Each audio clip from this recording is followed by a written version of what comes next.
This is Heartrepreneur Radio, maximizing your personal and business results by leading with your heart. With your host, Terri Levine. Listen every week as Terri tackles the topics that will help you become a successful heart-centered entrepreneur. Be sure to read the blog posts at www.heartrepreneur.com/blog. Come back often and add this show to your favorite RSS feed or subscribe in iTunes. You can also follow Terri on Twitter at MentorTerri and on Facebook.com/Heartrepreneur Terri Levine. And now here's Terri. Hi, and welcome to Heartrepreneur Radio and TV show with Terri Levine. I'm your co-host, Velma Gallant, and I'm excited to be here today. You can connect with Terri, me, and other like-minded heart-based business owners in the Heartrepreneurs with Terri Levine Facebook group, and I really invite you to go check it out. If you love this show and the content that we share with you, be sure to like the show, and we always love the 5-star reviews. Our quote for today is, "Outstanding people have one thing in common, an absolute sense of mission." Zig Ziglar. And our show topic today is mission-driven entrepreneurship. So I think it's really appropriate for our guest today. Our special guest this week is Grant Aldrich. Grant is the founder and CEO of OnlineDegree.com and is working to remove the major barriers adults are often faced with when deciding whether or not to go back to school. And as somebody who personally experienced the overwhelming impact of student debt, the company's mission to make higher education more accessible and affordable for everyone is something he is genuinely passionate about. Grant talks about the business model behind OnlineDegree.com, including how it works, why it's successful, and the way it benefits learners and universities. So welcome to the show, Grant. But thank you for having me. So mission-driven entrepreneurship, what do you think that is? I want to hear what your definition of that is. Well, to me, actually, I think there's no other way now. Now that I went this path, I truly believe this is the best thing any entrepreneur or any person can really do for complete fulfillment. So, to really answer that, I think it would be good to also give, the listeners probably a little bit of background, which was that, for the first 15 years of my career, I was just like everybody else. I was an entrepreneur, but when I started my companies, it was for all of the normal reasons that we start a company, the business model, how much, money it would make and all this. And I was always very dissatisfied with that. Like, one of the things after reflecting, I sold and exited my last company. And when I was in the aftermath of that, I just realized how unhappy I was and how unfulfilling it truly was, that there was something missing in my day-to-day and in everything that I was doing. And it was because at that time I was helping, pharmaceutical companies make money. And of course, there's nothing wrong with that. But at the same time, you don't skip to work every day going in to do that. And I felt that that was missing. And that was a key piece of my happiness. So in this context, what I think it is that I think it's an enjoyment that you get for what you get to do every single day. And it transcends and is far greater than just your work or what a company is. I agree with you 100% on that. So my next question is, did you notice a difference in your businesses from the ones that you built under the standard business model to your more passion and mission-driven businesses? Was there a difference, not just in the context of your enjoyment, but in what you offered? Oh, it's greater in every way. And so now I've become a very vocal proponent of doing this because I think there's a lot of real reasons why entrepreneurs should take this route to make the company more successful. So I can give you a couple examples. Aside from your own happiness from the entrepreneur, which is a big indicator, a big reason why a company will succeed or fail, is really, how enthusiastic the founder is and how motivated they stay throughout the journey of the company. That's a big factor, right? But let's say we take that and put that aside. One of the things that is always a key thing into the success of a company is the adoption of the industry, right? So that includes the media, that includes your partners in the space, that includes customers. And what's amazing about a mission that everyone really truly believes in is that it becomes a rallying cry. You're flying this flag and saying, here's what I want to do. And it's a way for everybody to kind of coalesce around that mission. And I think it helps propel you much further, especially if you choose a mission that everyone really believes in. Like, you tap into something that's really critical. And so for what I was doing, I'm in higher education, and my mission was to make it more affordable and accessible. And the reality is that everybody has that mission. Even everybody in academia knows that it's a little too expensive, that there's people who are being, excluded from that. So as a result, everyone really loved it. And I think it's allowed us to grow much faster than we could have grown otherwise. Because when I send an email to someone, they don't know who I am, but they agree with the mission statement, and that gets me in the door. So what I'm hearing is that your mission that you chose was something that most individuals can connect to. Exactly. I think probably that, when someone comes up with a mission and they want to create a company around that, it's likely going to be something that many people care about, right? But I don't think any mission, you could have a very misguided mission that maybe nobody would want to follow or be part of. I guess that's possible. But I think in the likelihood, most people, when they want to do some sort of good, when they recognize in the world that there's something that's needed, likely there are other people who share that mission as well. And they're very likely to help or want to be part of it. Absolutely. And I think too, that the value in having a clear mission with your business is it's kind of a filter too for the partnerships that you engage in and that kind of thing, so that you're actually bringing in the kind of support that you need because they actually fully believe in what it is you're doing. Whereas if you're building a business from a perspective of dollars and it makes logical sense, the people that are coming in probably are coming in from that same perspective as well. And so you get what you're focusing on. And so you're not getting that intense passion from your people the same way.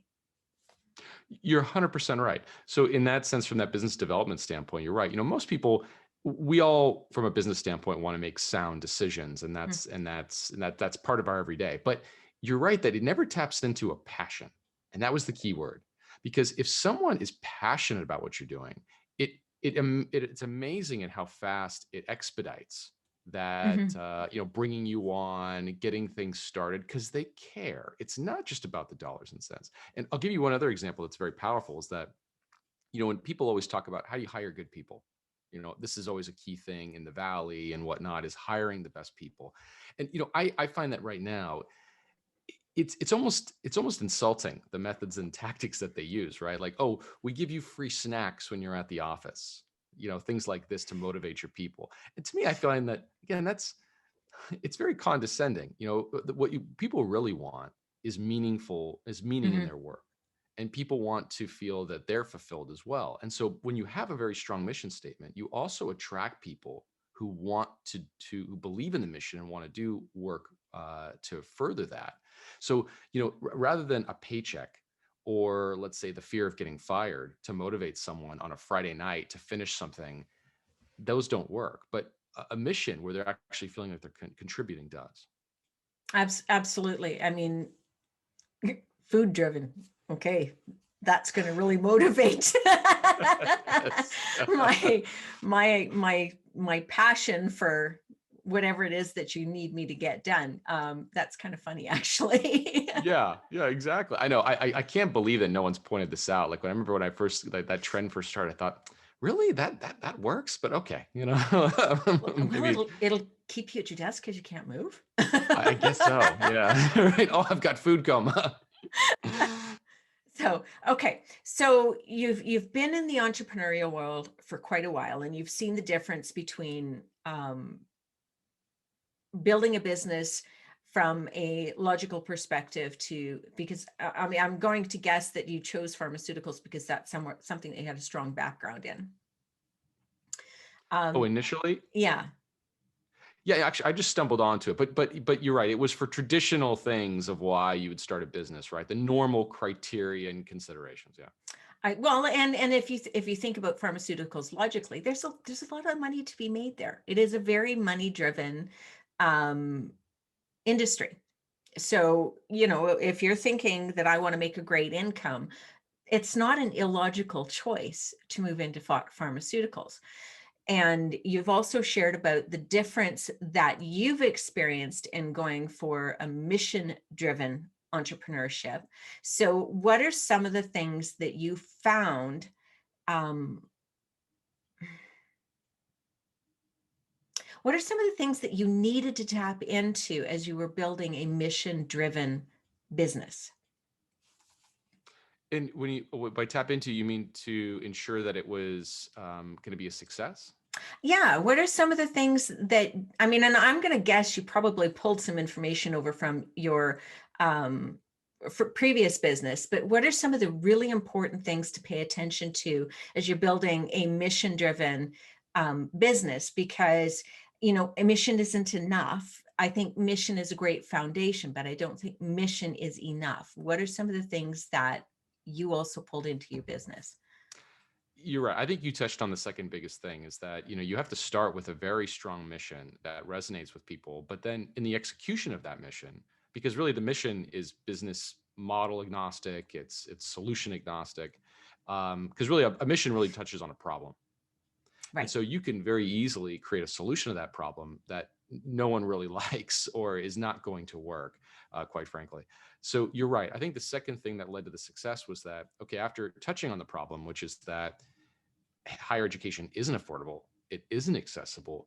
Well, then how do you go about solving it? Because for a long time, that's all I had to give it, my own personal example, right? I started with that mission statement, but it took a year stumbling upon different ideas to figure out, well, how do we solve that? Because you could come up Mhm. with a million ways until we finally settled on what we did. And so, yeah, I agree. I think that ultimately it does come down then to the model that you create. Okay. And was there a research process in that? How did you end up landing on the model that you picked? No, well, there was research, but it was actually very intuitive. So the Okay. research was that when I looked at it, because when you say, higher, and again, I'll use my personal example, but I think a lot of people can relate with this. You look at a problem like higher education being unaffordable. I think we've all felt that. I personally Mm. felt that. I graduated college with an incredible amount of debt, and I seemingly made all the right choices. I came in as a sophomore. I went to a state school. All these things, right? And but at the same time, so I kind of have a personal experience with that. But when I started doing the research, I looked at it was something estimated to be about 45 million working adults weren't taking that first step. So when you peel back that onion, well, why aren't they taking that first step? And also to give your listeners a little context, the student who goes to higher education today is not that 18-year-old student coming out of high school. It's now the working adult who needs Mhm. to upskill and re-educate themselves. And so for that group, why aren't they taking that step? And when you start looking at it, it's because, well, it's expensive. Someone can't amortize the cost of a degree like they can in their 20s when they're in their 30s or 40s. Um, as an adult, we can all relate with this. We have a lot of anxiety and fear doing something new. It's difficult to change our current daily routines and whatnot, and juggling life and parenting and all these things that adults have. So I knew that solution had to cater to that. And it didn't really crystallize until I was having a conversation with my wife at the time. And my wife was pregnant with our first son. And what she said, I thought was very telling, because she was kind of lamenting the fact that for a stay-at-home mom, it was impossible to go get a degree. And she said, because one, that usually the mother in the household is in charge of the expense side of lowering the costs. You can't ever go to a classroom because my schedule's too crazy. And she started listing all this. And I said, you know what, that's genius, because really what you're describing is not a problem that's just isolated for stay-at-home moms. That's for every adult. And you Absolutely. realize that really there has to be this new solution to help get people to take that first step to go back to school. And then it kind of became obvious what we needed to do. Excuse me. Well, I know I personally can relate to that. I'm in my 40s. I was looking at the possibility of going back to school for a degree. And when I looked at the cost, the lack of guarantee that spending the money on it was going to get me the increase in income, that I was actually going to find a role um, with that education, and then the period of time that it would take for me to repay that, it was it made more sense to throw that money into my RSP and let it grow there than it was to increase my education to increase my income. I think what you just said represents almost every adult in the country, right? Because, I think if you surveyed someone on the street and you said, "Hey, all things, considered, would you want a college degree for, X reason?" They would say yes. But it's that cost benefit that's Yeah. completely gone out of whack. And it's mostly because of the actual cost. And, what we've tried to do is to bring that back into balance. And there's a lot of things that can make a degree incredibly affordable. And that's really been the goal. Absolutely, absolutely, and I think for that matter, it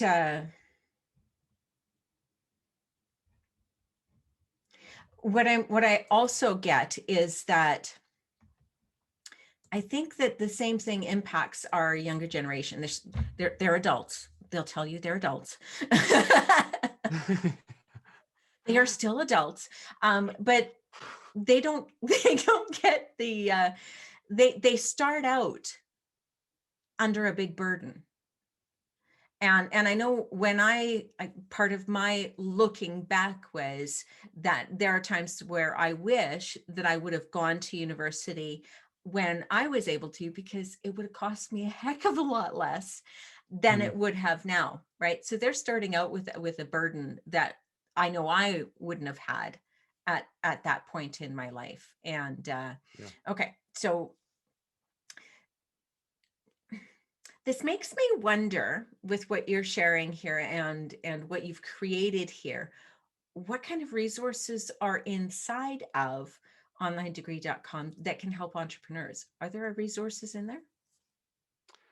For fellow entrepreneurs, I think that probably the most that could be gleaned is the way that we kind of took a creative approach to the problem, right? The Okay. mission focused aspect of it. I think the business model and a lot of things that we did were very innovative. So I think what it kind of shows is that even in a incredibly difficult industry like higher education, which is slow moving, hard to change, it's possible. And I think that would probably be the thing, that if you're an entrepreneur, that these are the things that could benefit you. Because at the end of the day, our platform is for people to help people who want to go back to school. And Right. so it's not for an entrepreneur who wants to learn something about helping their business, YouTube's a better destination. And then that's just the Excellent. way it Okay. is. Okay. But really what we've brought order to is saving towards that degree. Because really, I'll just kind of describe what we are. Our platform is, if you can think of it, as a modern alternative to the community college, where someone can come in and get started in 60 seconds, no entrance exams, no applications, and just start taking courses towards their degree for credit to save time and money. And we do it for free. And Wow. so that allows, yeah, so you can imagine that tears down a lot of those impediments that adults normally face: cost, fear. No, hey, why don't you wade into the pool instead of jumping into the pool and come into a very low anxiety environment to figure out what you want to be when you grow up, right? Computer science, history, accounting, and give it a test drive. And you don't have to come out of pocket and make this big jump into, a college education. Well, and I think it also gives people the opportunity to get started now. This is something I can do right now. Exactly. Okay. So as you were building this, um, were there things that you did to market it? Were there things? Do you have some tips for getting started and launching a mission-driven business? Yeah, and I'll kind of go back to some of the advantages that you get. So, kind of back to what we were speaking about earlier. When you do have a mission-driven focus, one of the things that is ultimately going to be a factor of whether a business is going to be successful or not for fellow entrepreneurs is that word of mouth, right? How you're getting people to talk about you for increase your Google rankings. All of these things are all tied in. The more people are talking about you, the more successful you'll be. It's really hard to do that these days. There's just a lot of things going on in the space. There's a lot of ad dollars being spent, excuse me. And so, how do you cut through that noise? Well, you cut through that noise by offering something that's novel and that, again, taps into that passion that people have or that problem that people have. And so, an example for this is that we didn't start with any type of advertising whatsoever. So when we launched with a soft launch in May of 2018. And when we launched, I just put up kind of a coming soon. Here's what the project was. We had over 1,000 students pre-enroll between that for that month and a half before we actually officially launched in July, which is, in my career has never happened with no marketing whatsoever, getting that kind of a groundswell. And so I think that kind of touches on how when you really have this really great mission, you fly that flag, you can really cut through and expedite the speed of adoption that you want to get with your business, which is really the most important thing for a startup. Right. Okay. Before we get going, because this has triggered a couple more questions for me. I want to make sure that people who are listening know where to find you, and I think that's going to be. Honestly, I think some of our entrepreneurs, the reason they are in business oftentimes is because they want to create an excellent environment for their children, and I think what you offer is going to be great for the people who listen because of the people that they love and the reasons for their missions. So I'd really love for you to share how people can get connected with you. Of course. So the website is onlinedegree.com. And so you can go there and, that'd be wonderful. And of course, if we can be helpful for not only yourself or family members, that's great. Or just follow the project in general, and how, and what we're doing. Awesome. Very awesome. Okay. So how did you make sure, because what I heard is you didn't do a lot of marketing, you did a soft launch and started the conversation. How did you find where to have the conversation? It's also a great question. Well, a lot of it was dictated by, financial ability. It wasn't like we had this big, financial raise. I guess we could have, but I didn't. And, we didn't come to the table with a multi-million-dollar marketing budget. And so the first place that we started was the forums. So believe it or not, there's this, whole world. I'm assuming this would be the case with any industry, is that there's this, group of people online who talk about ways that they try to solve the problem that your mission's trying to solve.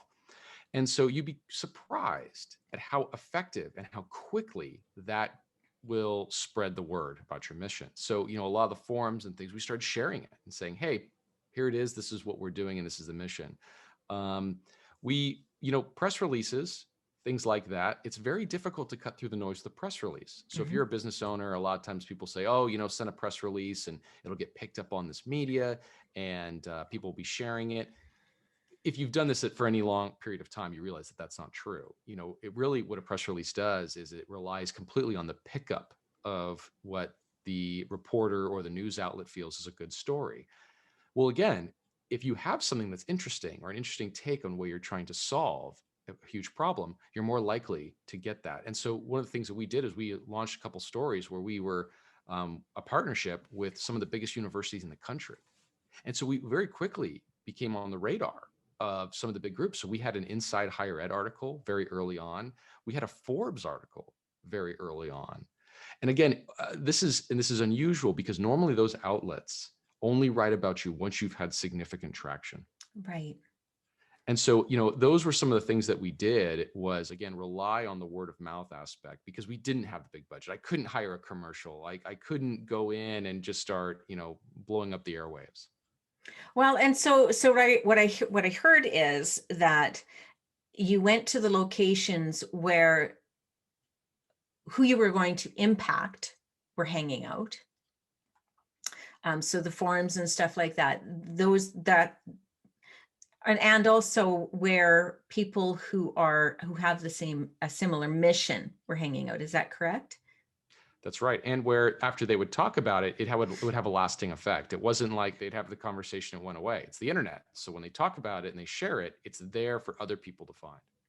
And then the other thing that I heard was you had some pretty strategic relationships that you created as well, with the universities that opened possibilities, and actually I think what I think I hear is that it added to the credibility of your project. So finding strategic partners that added to the credibility of your project. Would that be accurate? Yeah, I think that's exactly what it was. You're right. To cut through, I think that's a really good way to put it. Correct. Because, coming out of the gate, who is this platform? What are these people? And our early university partners became partners before we even launched the website. So I think it's really a testament to their, forethought. But you're right, because coming out of the gate and saying that these are the schools that we've initially partnered with, it does. It provides the credibility behind the mission statement. Awesome. Okay, so those are I think a couple of really important takeaways that our listeners can take is go to where people who have a passion for your mission hang out. Go to where people who are going to be impacted by your mission hang out, and strategic partnerships that can also add to your credibility. I think And I this would is just add one other. Yeah, that's really good, actually. And I would just add the one further one, which is that, figure out how to craft talking about your message with media and people who write about the industry. right. So yeah, because honestly, if you have a mission, you've probably got a story behind it. And that's the story that the media would probably want. You're right. Yeah, that's right. Awesome. Awesome. I think we've pulled some really juicy stuff out of this. So yeah, what I think that our entrepreneurs and our business builders would do well to take a look at the model that you took to create what you're in, and not just, I think there's twofold, right? Because I think what you offer is something that 90% of North America and probably into Europe, it's still all going to be accessing is higher education for ourselves and for our family as well. So what you actually achieve is something that they're going to want to access. But I think, like you said, watching what you did and how you got from the concept of the mission to actually implementation, I think there's some really juicy information in there. Oh, thank you. It's weird when we talk about it like this, when I think about the journey of it and how it all kind of came together and kind of picking apart what is the most value. And I'm sure I miss things all the time, right? Because it's just so much has transpired. But I hope it can be, because it is. It's a difficult thing. Like I have a lot of. I'm very empathetic to someone who tries to go into a very big industry and bring about change. It's not easy. Entrenched industries, these things are the hardest ones to solve. And it takes quite a bit to do it. Well, and I think it's really valuable to see that you also don't have to make the Nike impact to make an impact. Do you know what I mean? Because you were speaking about how you didn't have the huge budget to be able to, do all of the marketing and stuff like that. You don't have Nike's budget for marketing, but you took what you had and you still made an impact, and you are making an impact, and you will continue to make an impact by moving from where you were at with what you had. And I think that's a really important lesson for a lot of people as well, is that you don't have to have the Nike budget to make an impact. That's true. I mean, yeah, you could also say that Rome wasn't built in a day, and it's easy to look at what Nike has done as of today and think, oh my God, how do you create this multinational huge company? But I think that's true. I think that, one, if you really believe in the mission, then you get a lot of satisfaction from even the small imprint that you leave, which is another reason why to choose that path. But to your point, it even making a substantial impact, and that's substantial being relative, it is a really big deal. It doesn't have to be an all-encompassing. That's right. That's right. Because if you take a look at the families and the individuals that your organization has impacted already, that's a pretty freaking awesome celebration. Yeah, I agree. Right? Yeah, I agree. So, and I think that again is a reminder to our listeners that, again, starting somewhere and moving, that each of those celebrations and each of those things, like having the strategic partnerships, I would imagine that you celebrated each of those opportunities. Having a story picked up, I'm sure you celebrated each and every one of those opportunities. And when you started seeing some of the success stories come in from individuals who've taken advantage of what you've created, those were amazing celebrations. And I think that just adds the energy to the mission that started this all.